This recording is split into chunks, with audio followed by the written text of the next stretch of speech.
बोलिए गजानंद गणपति महाराज की जय। मुक्तिबोध परिवार में आप सभी का स्वागत है। आज मैं एक नया विषय आप सभी जनमानस के बीच में लेकर के आया हूं, जो बड़ा विचारणीय प्रश्न है और मुक्तिबोध परिवार का यह उद्देश्य रहा है कि भारतीय संस्कृति की मूलभूत भावना से जनमानस को अवगत कराना। उसी तारतम्य में अभी विवाह चल रहे हैं और विवाह में एक विषय बड़ा गंभीर चर्चा का विषय बना हुआ है, तोरण मारना। अब तोरण हम लोग सब मारते हैं जो दूल्हा बनते हैं, जिनकी शादी हो चुकी है वे जानते हैं कि जब हम बारात लेके जाते हैं, ससुराल पक्ष में पहुंच जाते हैं तो दरवाजे पे एक तोरण लगा होता है और उस तोरण को तलवार से टच कराया जाता है। तलवार 5 बार 7 बार, कोई आम के पत्ते से, कोई दूसरी शाखा से उसको मारते हैं और उसको कहते हैं तोरण मारना। और इसमें नाना प्रकार की बातें हैं। जब मेरे सामने आई तो मुझे ऐसा अनुभव हुआ कि इस विषय को जनमानस के बीच में रखना चाहिए। देखिए, रीति रिवाज अथाह है। हर 12 कोस पे रीति रिवाज धर्म बदल जाते हैं, परंपराएं बदल जाती हैं। इसलिए मेरे आसपास का जो वातावरण है, मेरे आसपास के जो विद्वान हैं, मैंने उनसे इस विषय में चर्चा की। कुछ ज्ञान पुस्तकों से, शास्त्रों से लिया, उन्हें पढ़ा, तो मैंने सोचा कि अब ये ज्ञान को आप लोगों के सामने प्रस्तुत करूं। इसमें यदि कुछ गलती हो या आपको लगता है कि यहाँ पे इस बात को लेकर के सुधार की आवश्यकता है तो कृपया करके आप मुझे अवगत कराएं, क्योंकि गलती सुधारने से ही वह ठीक होगी। और एक गलती मेरे से हो या जो रीति रिवाज में हो तो वो सुधरेगी, जिससे हम अपने मूलभूत रीति रिवाज से परिचित होंगे। तो आज का विषय है तोरण मारना। अब तोरण क्या होता है? जब व्यक्ति घोड़ी पे बैठ के जाता है, दूल्हा घोड़ी पे बैठ करके जाता है तो वह विष्णु रूप हो जाता है और जैसे ही अपने ससुराल पक्ष में पहुंचता है, ससुर जी के यहाँ पहुंचता है, तो दरवाजे पे एक तोरण रहता है और सब कहते हैं मारो मारो मारो, तोरण मारो। अच्छा, उस समय दूल्हे को तो कुछ संकट पड़ता नहीं है। क्यों? क्योंकि दूल्हा फूफा जी की भी सुन रहा है और इधर पापा जी की भी सुन रहा है, 4 दोस्तों की भी सुन रहा है, घोड़ी वाले की भी सुन रहा है। तो उसकी मानसिकता का वर्णन मैं कर नहीं सकता। जो दूल्हे बन चुके हैं वो समझ सकते हैं कि मेरी भावना क्या रही। अब उस समय तोरण मार देते हैं। अब वो तोरण मारते हैं तो आजकल के समय में क्या होता है, तोरण कैसा रहता है मैं बताता हूं। आजकल बाजार में इस प्रकार का तोरण हमें मिलता है, जिसमें गणेश जी, सातिया और हमारे मंगल सूचक यंत्र बने रहते हैं, कलश। अब मुझे ये चीज बताइए कि ये तोरण हमने दरवाजे पे लटका दिया, बारात जिसके घर पे लेकर के दूल्हा जाता है, दुल्हन वालों ने ये दरवाजे पे लटका दिया।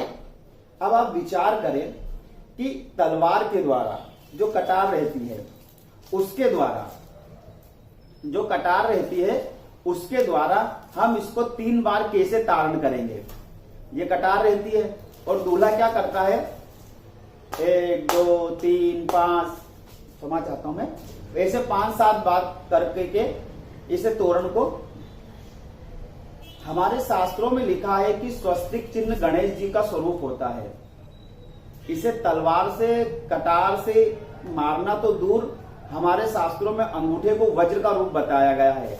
इसे अंगूठे से हाथ भी नहीं लगाना चाहिए देवताओं को, और हम कटार से मारे तो आप बताइए पाप है कि नहीं।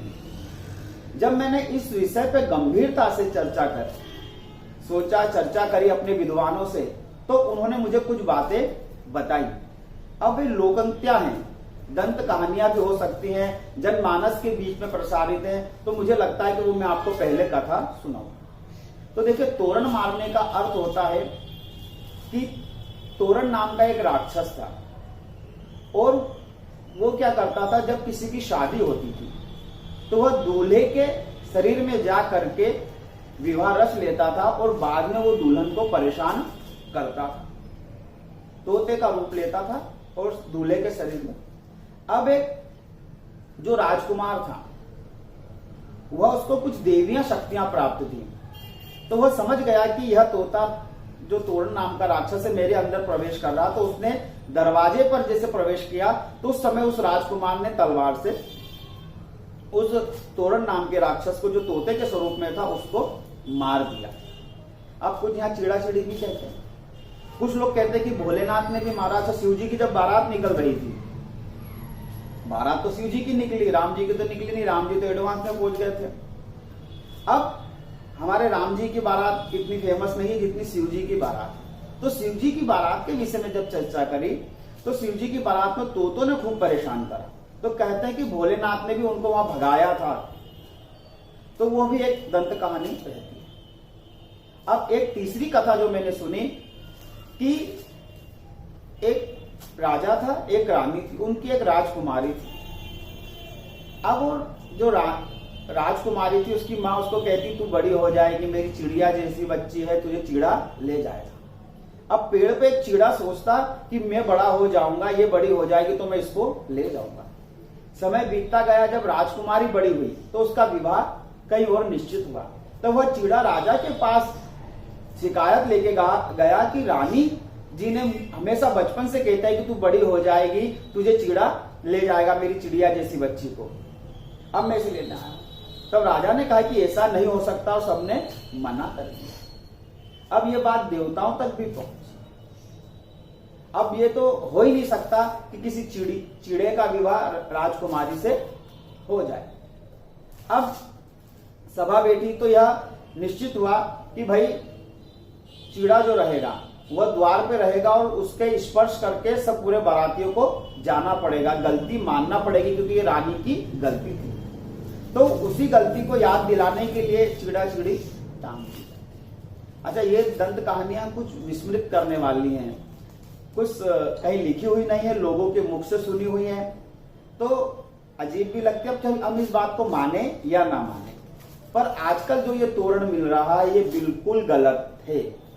क्यों? क्योंकि इसमें स्वस्तिक का चिन्ह बना है। आप विश्वास करेंगे, मैं 2 दिन से पुराने तोरण को ढूंढ रहा हूं कि पुराना तोरण मुझे मिल जाए, पर वो मुझे मिला नहीं है। पुराना तोरण क्या होता था? खाती लोग गांव में बनाते थे, वो चौकोर होता था, एक बड़ा तोता बीच में बैठा रहता था, बाजू में 2 छोटे छोटे जीव बैठे रहते थे, और तोरण नाम के राक्षस को, राज को, जो दूल्हा रहता वो 3 बार तारण करता और फिर मारता था प्रत्येक रूप में कि हमने तोरण नाम के राक्षस को मार दिया। तो देखिए, तोरण की पूजा नहीं की जाती। अब कहीं पे पूजा का महत्व भी है।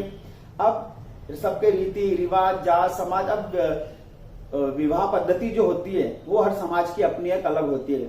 कितना भी विद्वान ब्राह्मण हो, पर उसे कुल की रीति का ज्ञान होना आवश्यक है, क्योंकि जब वह किसी समाज में विवाह संपन्न कराने जाता है तो वो परिवार के लोग, जो बुजुर्ग माताएं बहनें जो उम्र दराज रहते, वो कहती नहीं पंडित जी, हमारे यहाँ पे इस प्रकार से विवाह संपन्न कराया जाता है। तो ब्राह्मण देवता आपके उस जजमान की परंपरा को समझ के उसके अनुरूप विवाह कराता है। इसलिए हमें चाहिए कि हम प्रतिज्ञा कर लें, हम इन कथाओं को माने या ना माने। पर एक बात का मेरा करबद्ध प्रार्थना आप सभी से कि अब कभी यदि तोरण हो तो दूल्हे के उज्जवल भविष्य के लिए हम अपने स्वस्तिक चिन्ह पे, गणेश जी पे, मंगल कलश पे तोरण ना मारे, तलवार से वार ना करें। क्योंकि यह बात मुझे किसी भी बात से मन समझ में नहीं आता कि हम अपने स्वस्तिक चिन्ह को क्यों तलवार से, कटार से मारते हैं, मंगल सूचक कलश को क्यों तलवार से मारते हैं। तो यहाँ पे ये पाप लगता है, और ये बात दूल्हे को समझाने की जिम्मेदारी बड़े बुजुर्गों की होती है, जिनको इस बात का नॉलेज है। इसीलिए आप इन कथाओं पे विश्वास करें या ना करें, ये अपना एक अलग विषय है। पर आप यदि अपने आत्मचिंतन करें, आत्ममंथन करें, तो किसी भी तरह से आप ये नहीं कह पाएंगे कि हम अपने मंगल सूचक यंत्र को तलवार से क्यों मार रहे हैं, कटार से क्यों मार रहे हैं, इसका क्या औचित्य है। तो अब जब भी आप तोरण मारे तो ऐसे मंगल सूचक यंत्र को, हमारे स्वस्तिक के प्रतीक को ना मारें, तोरण ना मारें। तोरण मारने का अर्थ यह है कि हम तोरण नाम के राक्षस को मारते हैं।